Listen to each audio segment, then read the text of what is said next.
Malapit na mamatay ang nanay nyo. Mamamatay na ako, Dok. Hindi pwede mamatay nanay namin. Mga anak, bago ako mamatay, ibibigay ko na yung mga pamana nyo. Pamana?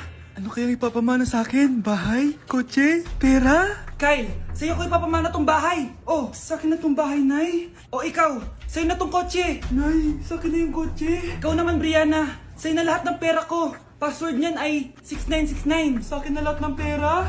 Hindi namin to kailangan. Ikaw kailangan namin, Nay.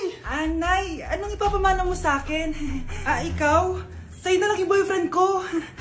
May boyfriend na ako. Pero sige, the more the merrier.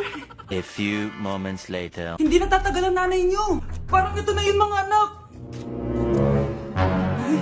Nay, wag! Ba't pa kasi kailangan mamatay eh? Be, swap tayo. Sa'yo na lang isa kong boyfriend, tapos sa akin na lang yung pera. Ayoko nga. Pambibili ko to ng bagong iPhone. Damot mo! Akin na! Kuya,